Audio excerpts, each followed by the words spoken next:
Welcome to Cinema Discussions. Tonight we are discussing the Purge election year. My name is John, and I am joined by... It's a senior election murder correspondent.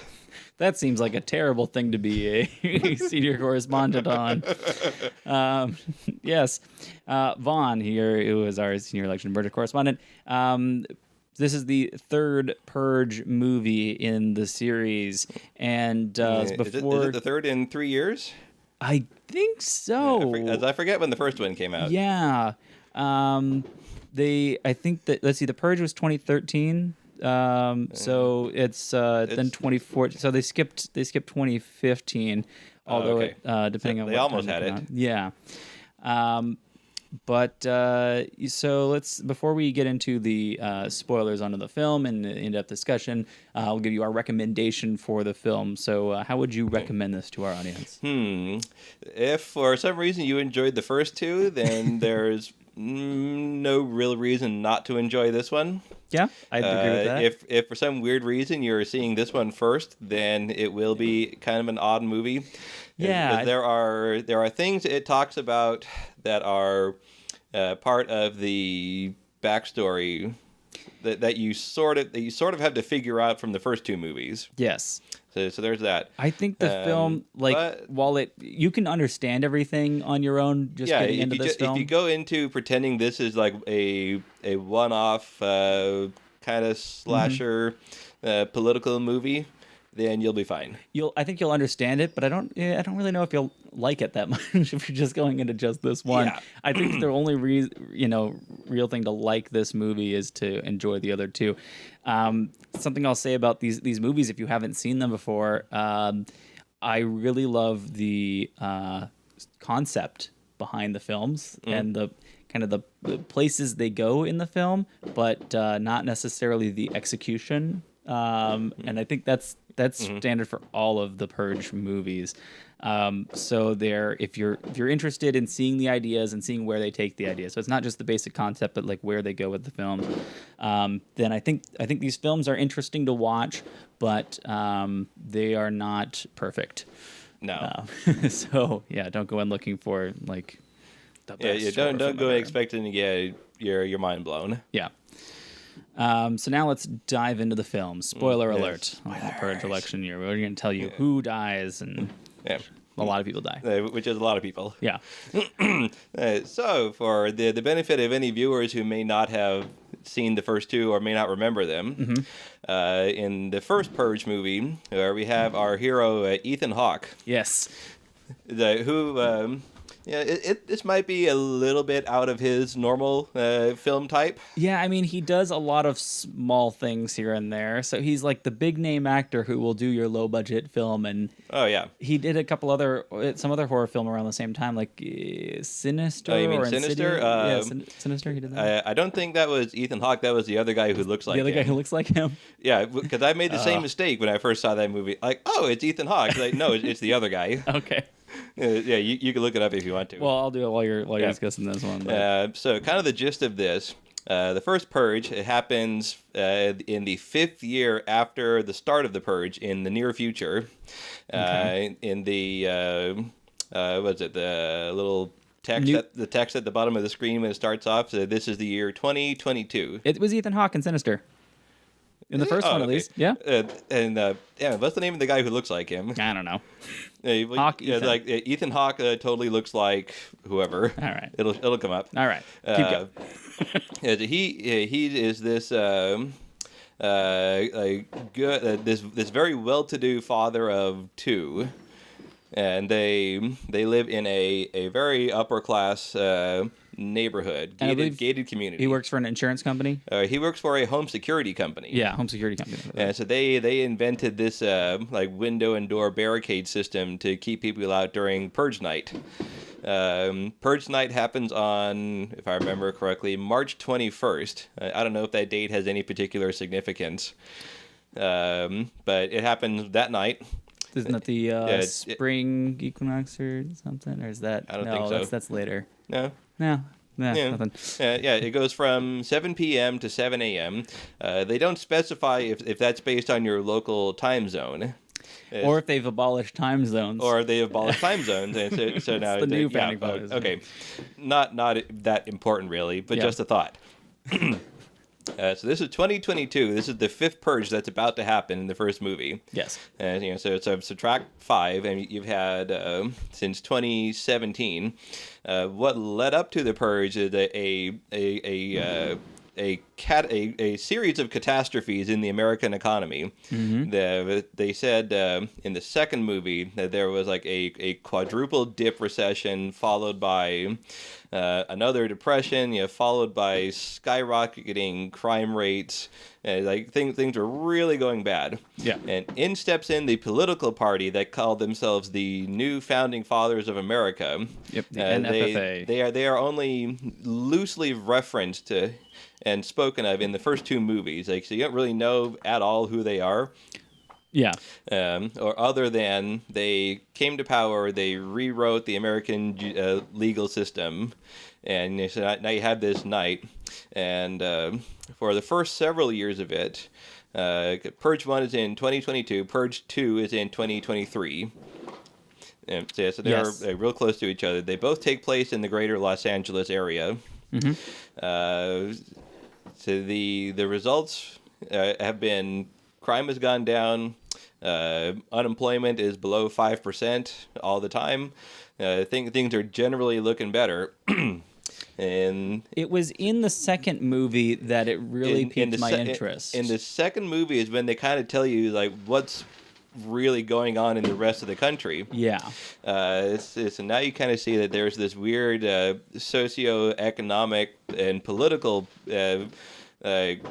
undercurrent that's like because underneath everything. The idea behind the purge, as they put forth in the first movie, is, I mean, the way the film is presented is the same way that the New Founding Fathers present it. Is that if we make one day a year where all crime is legal, then we can potentially get everyone to let out all their aggression. You let out all your steam at one time. All their crime one day a year, and then the rest of the year everyone can just be nice and happy with each other. Yeah. And so all the rest of the year crime rates are down and everything else is great. They're like, cool idea. But the way how it really is operating is what they explained in the second one, where you're now killing all of the homeless, all of the people who survive people. Are the people who can afford to survive. Exactly. They can afford better armor, better security, or the government officials who are of class 10 ranking or higher, who are exempt from the purge. Yeah, so there's the idea of class 10 government officials. They don't say how many of those there are. But it says you can assume like just the most executive levels of the branches of government, I would imagine. It says here that also, and I think this is explained in probably the second movie, it might have been in the first two, that and aside from the government officials of class 10 ranking or higher that can't be attacked, any weapons above a class 4, which includes explosive devices such as grenades, rocket launchers, bazookas, and weapons of mass destruction or viral and biological chemical agents are forbidden. Yeah, they did not specify what the weapon classes were. No, but that's in one part of 2. Yeah, 2. They suddenly there's this big klaxon going off, and there's the emergency broadcast voice again saying, explosives above class 4 are prohibited. You will be prosecuted. Yes. So somebody somewhere, I think it was at the time that the nameless hero of number 2, they're in this building, and then the resistance army led by Carmelo John, whatever his name was. Yeah. Carmelo. Okay. They storm in the building. That's the same time this klaxon went off. So you can, I guess, infer that one of them had like probably plastic explosives or whatever. Yeah, and it's what's legal in this thing where anything's illegal. Apparently flamethrowers are legal to use. Yeah, I think it's stuff because like it's that, but not explosives. They're worried more about mass destruction weapons. Right, so but you can still do a lot of damage. You could get a lot of people with a flamethrower, but like even the best flamethrower today, like it can't carry that much gas. Yeah, that's okay. So I guess that's the limiting factor. Anyway. Yes, yeah. So really, it's the second movie that they kind of hit their stride on this. Yeah. And now the third movie, they start to infer that the NFFA is really kind of this like secret elite organization rather than the political movement that's went out to save America. yes, it sounds like they initially said that they wanted to make America great again. Yeah. But then once they got into power, Yeah, it's like define great. yes. Yeah. So I think that's the whole thing sparks off by the Trump presidency. Yeah. So cut to Purge 3, and it is now several years after 2. The year 2040. Yeah, as you can kind of have to infer that. So you have 2022 minus 5. Yeah. And then the lady who's the main character of this one, the female senator, her family was killed in front of her, and they say 18 years before the movie. So if you assume that this happened in like the first or second Purge, then you can just add 18 to 2017, and you get approximately 2040, right? 2040. Yeah. That's what they So our nameless hero from Purge 2 shows up again, and he now has a name. Which I think it shows a good depiction of the future in 2040, as nothing much has changed at all. Not a whole lot has changed. No, which is like that's really the way to do a science fiction kind of thing. Yeah. Especially in a world where you've got the Purge going on, so you don't have, I think, as much scientific advancement because there's bigger things to worry about as like this horrible Purge thing. I don't think scientists are going to be too happy with it. That's all I'm saying. Yeah, the actor is Frank Grillo. Frank Grillo, yeah, and he was in Winter Soldier, and later in the beginning of Civil War. He also was he was in the second movie as well. Yeah. He was just known as Sergeant in the first movie, and now he's Sergeant Leo Barnes. Yeah. But he's now the head of the protection order for the female senator during the campaign cycle. And I didn't go back and rewatch the films, but Edwin Hodge, who plays Dante Bishop, was in all 3 of the movies. So he was the stranger who they let into the house in the first movie. Oh, that was him, but he doesn't have the scar anymore.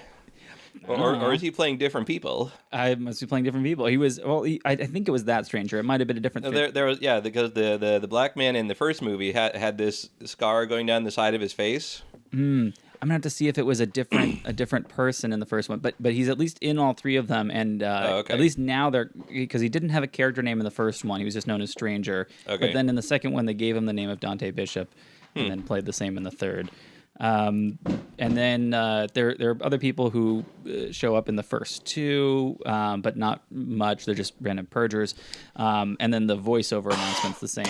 But then aside from Sergeant Leo Barnes, there's no one else that, according to the Wikipedia at least, that crosses over between each film. It's a complete separate cast. Yeah. Especially finding different locations in them, and most people die.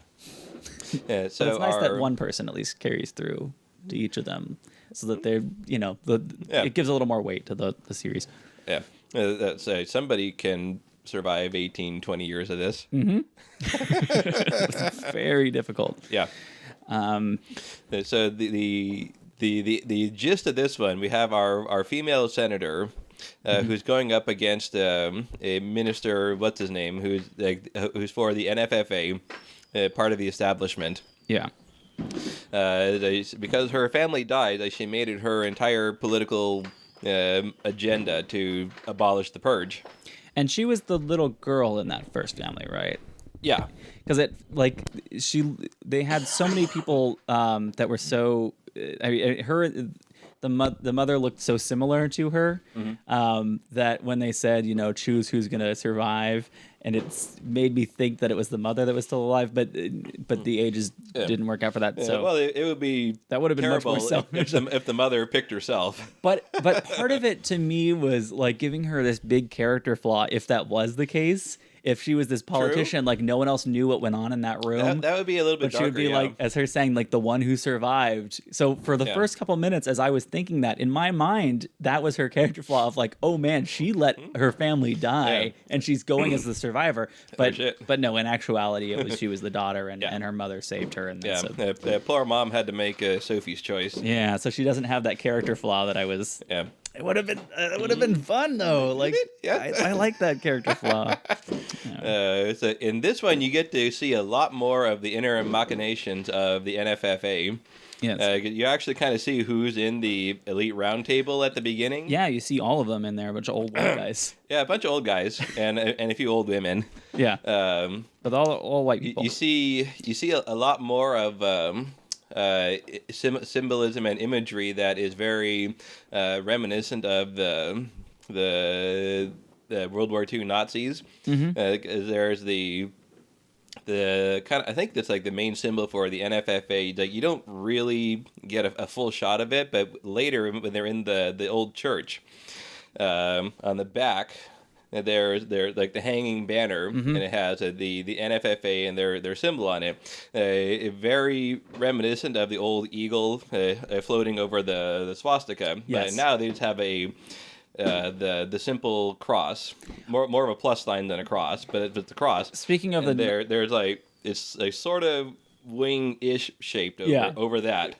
Speaking of the Nazi symbols on there, those the neo-Nazi soldiers that they had there. And there's actual neo-Nazis. Yeah. Well, they had the Klan insignias, the Nazi insignias, the rebel flag. It's like there was just like every hate group you could think of. Kind of everything. Yeah. We hate everyone. Yeah, like fuck it, put them all on there. They're all pretty much symbols of white supremacy. So it's all. And then there's like the foot soldier who literally had white power on the back of his armor. Yes, but it was embroidered on there. I think it was a Velcro patch. Okay, but it wasn't something that was just sloppy done on there. Like this was something that looked very nice. So right there. Yeah. Like, okay. We're making very clear on this. Yeah. The idea of the racism inherent in the Purge. Yeah. They definitely make that clear on it. It's mostly it's mostly economic racism. It is, and in all three movies, really. Yeah, I think the big concern with them is the economy, but there are enough people who are for the Purge that are for pure racist policies for there, as you can see with those mercenaries. Yeah, largely it is white men and women. In the first movie, there was the group of other wealthy neighbors. Yes. Like one black lady, one Asian man, and the rest were white. So you can kind of see that. The preppy kids who from the beginning of the movie, who were attacking the house, all white as far as we could tell. Yeah.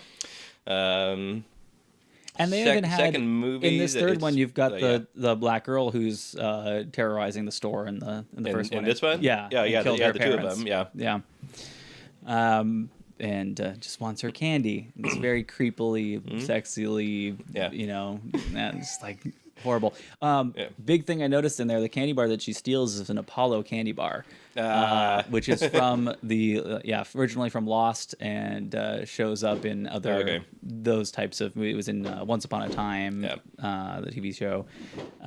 Anyway, there's a cool Lost sighting. That's a very the other Elizabeth. That's kind of a long reference to make. It is. Well, Elizabeth Mitchell was also from Lost, and she's the senator in this one. So there's two Lost connections in there. Okay. But I kept fair enough. trying to see. There's got to be someone else in the film on the crew that is part of that Lost team, or just friends of them. Because like in Heroes, the Slusho drink shows up, which is another Lost thing, and also was in Cloverfield. Cloverfield has the Slusho drinks. Anyway, just nice little reference they put in there. Yeah. So this film, you see the craziness of the Purge, and you get the murder tourism that they start up in there. And so the senator is running for presidency and is running on the stance of she's going to abolish the Purge. Yeah. And so you've got that sounds like it's her entire platform. Yeah, which is a pretty strong platform when the Purge is part of your country, and you've got half the population who's like their lives are being destroyed and they're losing their lives because of the Purge. So that they're definitely going to support that one-track platform. We don't really care what the rest of your policies is. If you're going to end the Purge, we start from there and then go forward. we'll just work it from there. And then all of the people who've been successful because of the Purge are on the other side. They're like, of course we're not going to end the Purge. But they sound so insane to us watching this, of the people who are for the Purge. Yeah. But you have to think about how this has been going on for 25 years. Yeah, And like 20 years at this point. That's what people know. So especially like the girl who goes robs the store. This is something she's grown up in. That's her entire life has been the Purge. Yeah. She looked like private high school age. Yeah. So 'Cause like, how are you? They had school uniforms on. So that you're gonna change. Yeah. So they everything. her entire ideology is that if somebody slights you, you just wait till the next purge, and, make a note of it, and then go back and get them. Exactly. They're like, well, okay. And a lot of I was talking with some other friends, and they were saying, without having seen the Purge movies, just because everything's about murder in the Purge movies, and they're like, well, wouldn't you, what about the other crimes? Like, you can go and just rob stuff and steal things or do this. But the thing is, everything, rioting, looting, everything evolves into murder, though. Generally, yeah. Because if you're going to go rob someone's store, they're going to defend it by killing you because they're allowed to kill you, and that's going to stop you. So no matter what crime you're going to do, it all evolves into murder. So once you kill someone, then you can steal all their stuff and do whatever from there. They don't really go into sex crimes in these films, which is interesting. I think it's kind of nice that they don't put that in there, because that adds this other layer that could be a barrier of entry for other people to watch the films. Yeah, it would make it a whole lot darker. Yeah, well, yeah, definitely darker. Because there's a whole lot harder to stay mentally invested in it. Yeah, so I think that those things, you can know that they're out there. You can just they're up to imagination. I would say they got to that precipice a couple of times and then backed up. Yeah. But so I don't think they needed to go there for the messages that they're going about, the socioeconomic messages that the movies are going for. Yeah, with 2 and 3, it turned into the larger socio-political message. Yeah. The first movie, it's just like, oh, how is this affecting one family? So the whole time while I was watching this movie, and we're thinking about the the conceit of the film, that they lift the restriction on level 10 government officials. Yeah, killing government officials specifically so they could go after kill the senator, Elizabeth. Yeah, because she's going to be a person of the people, a candidate of the people, and not have the security. But then they've also got their in team, like her team is in against her, which from the first time as they're setting her up, like, okay, people are going to be positioned here, people are going to be positioned here, and I'm like, all right, whose payroll are all those people on, and can we really trust all of them? Because I don't think you can trust all of them. And so sure enough, that's not that. Yeah. So there's the first thing that I'm like, saw that coming. But another thing was the entire time that she's campaigning to say, we want to end the Purge. So ending the Purge, great idea.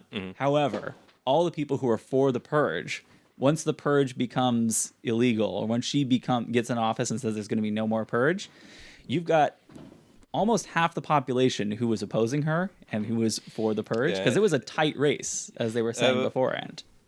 Well, they said that once she won Florida, that newscat at the very end. That's the electoral votes. Right. They're saying for the electoral votes, but when they were talking about how she was polling beforehand, they were polling. Oh, at the very beginning. At the very beginning, they were polling like a couple points difference. Within margin of error. Yeah, so it was a super close race. So you can estimate that almost 50% of the population is against her, and for the Purge. So you've got that many people who have all of the firepower that they're set up for the Purge.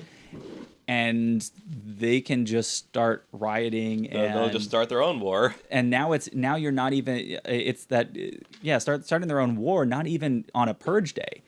Like, they're like, screw it, if it's illegal, we're now starting a big civil war with it. Purge 4, civil war. Exactly what I think is going to happen, because if you noticed at the end of the film, after she got elected and she said there's no more Purge, and then as it's fading out, the news report says reports of rioting in the Capitol and all that stuff. So it immediately began there, and I was like, exactly as I think it was going to happen. So while it seemed like if they had cut it off before that, it could have seemed like, oh, this is the final Purge movie because now I put an end to the Purge. So there's no more Purge. This is the end of the series. But it makes money for the studio, so they're not really going to do that. And on the other thing, the Civil War idea makes perfect sense. Yeah, and I'm interested in that, because now you no longer have, like, I really like it, because if they go with that philosophy so that the fourth Purge movie has no Purge, no Purge day, but it still continues that storyline, I really want that. I want to see that happen. Yeah, so. like how far do you have to go? Either Purge to Civil stop- War to or stop Purge these Total people? War. Yeah. I think it's something like that for the title. Yeah, Captain Purge 4, Civil War. Yes. And then it's the thought of like, where do you go from that point on? I don't know. There's so many. That'll be that'll have to be the end of it if they make a fourth movie. No, unless it's Purge 5 Global War, because this is what you Jeez. do in this in the fourth movie. So it's no longer a purge, so everything they're doing is illegal. So since everything they're doing is illegal, we've already lifted the class 10 restriction before. Now the class 4 weapons restriction gets lifted from there. People are using weapons of mass destruction, biological weapons, all of that stuff. Now other countries, because they already had the tourism and stuff getting involved, so now you've got citizens from other countries in there doing this stuff. Now you have the other countries getting involved in it in that point. So you can potentially, or maybe just the Civil War itself spreads out to other countries. The other countries have dissidents and sympathizers and whatever. Yeah, Canada can't be too happy with stuff, I'm sure. There's places you can go after it, but it is escalating each time. So there is at some point there's an end point to this. You can't continue this series forever, or you shouldn't continue the series forever. The way that they're presenting it, it's been escalating nicely, and it's a continued storyline without just rehashing the same thing each time, and quicker than the Saw movies did. Because in the Saw films, it did continue that story. You got to know more about the main character. You get to learn as each characters go. But to some degree, it was the same concept each time of the sets of traps, people in the sets of traps, and going forward with that. So in this one, it would have just been another purge year. What happens now? Another purge year. This happens. The first one, it's a purge year in one house, and the second year you have a purge year, but you see a whole city. Yeah, city of LA. The third one, so the first and second just gets the scale bigger. The third one goes heavier on the plot and on the moving forward of how can we stop the purge, and they end the purge. So you've now done your showing the day of the purge, all the ways that you could do. And the next one has to be something that's not part of that, and then there's not much of a place to go from there. But there's so maybe 2 movies left in the series, but not a lot more than that. But as far as this film gets released and it's essentially a horror film, at least in the advertisements for it and the way that they kind of present it with the way the masks are and stuff. Yeah, the first one was presented as like a horror thriller. Yeah. Because it takes place in this dark house. It's the family against all the other people. The second one they call it a social science fiction horror film for the first one. I don't know why the science needs to be in there. No, it's just like alternate future. Yeah.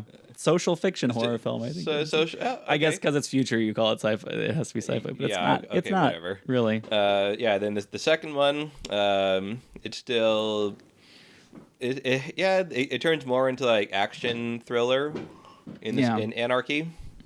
But the imagery that they show is especially the posters and the advertisements and stuff. It's horror that they're showing there, but really the films, they aren't. No, they're not your traditional horror. They're not the jump scares. It's not. Yeah, because only in the first one were you proximal enough to all the characters to count it as a horror movie. Yeah. Yeah, because you have to be right in there with them. That you can't be traversing a city and still kind of call it a horror these ones movie. are more just action. Films. Yeah, like action thriller, I guess. Yeah.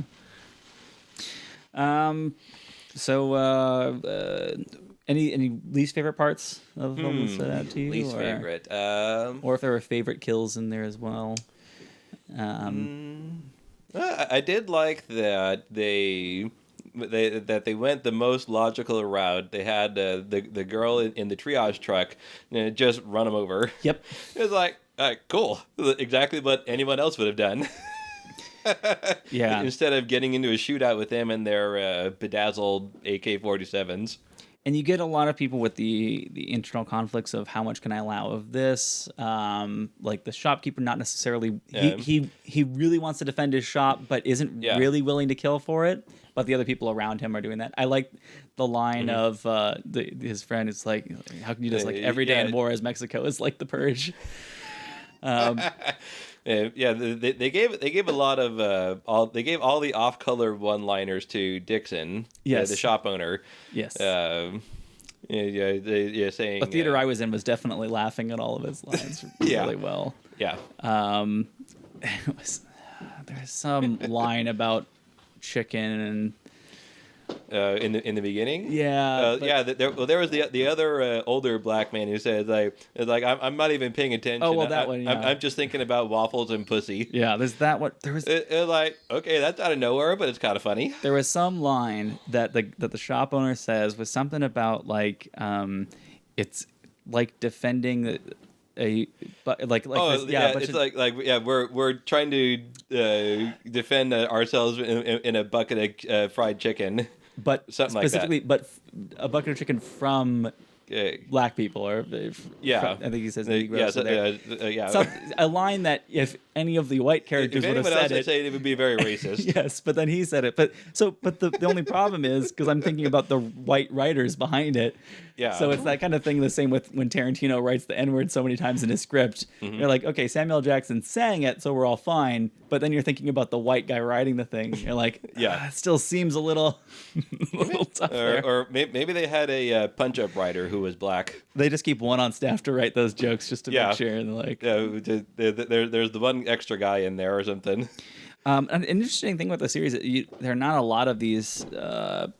Like especially the low budget horror films where you get the same writer director for all of them, and James DeMonico has directed all three of them and been head writer on all of them. It's good to have that consistency. Yeah, I mean, on the one hand that's good. On the other hand, it doesn't really improve on them because there's still that bit lacking there. I don't know, like I'm glad that it's the same person, but part of me is always interested to know, like, maybe if they had found someone that could just do a little more. I think it's mostly just the writing in there, or I don't know if it's the writing or just or it could be the directing on it. Because the story I think is solid on these. Mm-hmm. I really like the story, I like the way that they go, but it's something with the dialogue and the way it's just fully executed. It's just lacking there. Sometimes when the senator was kept stating the same thing over and over again, like, not I don't want you to kill for this, or I'm not okay with this, or you have to show something. Like she says a couple of the same lines again and again. Yeah. I'm like, I feel like it could just be stated differently or done a little bit. It's like, we get it. We understand that. Right. The church scene seemed very reminiscent of Red State, the Kevin Smith horror film. I think I missed that one. That's a good one to check out. So I won't ruin too much of that, but the church scene is reminiscent of that one in there. Okay. Films should be. It's probably going to do pretty well. It only had a budget of $10 million, and according to this, that's it. This is what Wikipedia says, and so far it's already made $34 million. So already in profit. Okay. So I guess there's got to be another one. Well, what's the rule? 2.5 times your budget to get a sequel? I think that's it. I always just round it to 3. Yeah. As soon as I see it 3 times, I'm like, all right, there's definitely a sequel. Yeah, there you go. Doing pretty well. What would you rate the film then? I'm gonna give it a solid 4. I want to, and like the concepts in it, I definitely give it a 4. But like I was saying, there's so much of it that's kind of lacking in there that I want something a little stronger in the execution for it. So I go with a 3. I could maybe get to 3.5 on it. I can't remember what I put down on the Rotten Tomatoes app, but. Somewhere between like 3.25. Well, if you're gonna give that, I know I'm at least solid with a 3 on it. Because I still enjoy it. I really like the concepts that it goes with, but I feel the thing of when I talk to friends about it, I still don't feel like I can necessarily recommend it to people to see it. Like, you got to go out and see The Purge Mm-hmm. as much as I want to, because of the concepts I really love. But I want to be able to see, like, you should see The Purge so we can talk about the socio-political issues that are discussed within it. Because I know they're going to see it and they're going to be like, Yeah, it's always kind of hard to recommend a threequel or a sequel of any kind. But even with the first and second ones, Yeah. like, it's the same feeling on them, where, like, I True, love yeah. the concepts in them, but it's just like we can have the same discussions about The Purge to a degree. We can have the same discussions about the movies with just understanding the basic concept that is advertised in the trailers. It's just that there's more, like, they'll bring up arguments that I'll be like, oh, well, in the film it clearly shows this, so, you know, and those, so there are those points that they miss out on it. Yeah. But so it's still the kind of thing where I would like people to go see this film because I think it is really interesting, but I don't, it's not super strong. No, hopefully it'll have a good run on Netflix. Yeah, I think that's if once the series is complete and the whole story is told, if that's all up on Netflix for people to watch easily, then it is. I think it's a great Netflix watch. Yeah. Yeah. I mean, the best part is it's really not as gory as you would think it is. Yeah, for something that is about murdering in the entire country, there's really not a whole lot of gore. It is so much more about the high concepts of everything. Yeah, you see people getting shot, and that's about it. Yeah. No worse than any other kind of movie. If it weren't for the dialogue and the language, it could even probably get away with a PG-13 on these films. Could be, yeah. It's like not really much more violent than Hunger Games or anything like that. No. Yeah. Mm. Anyway, thank you all for watching. Let us know if there are films that you want us to talk about, or if you have any thoughts on these films. Write to us at magicapetv@gmail.com, or find Magic Ape TV on Facebook. You can subscribe to our videos on YouTube at magicapetv.com, or subscribe to our podcast on iTunes and Stitcher. Thanks.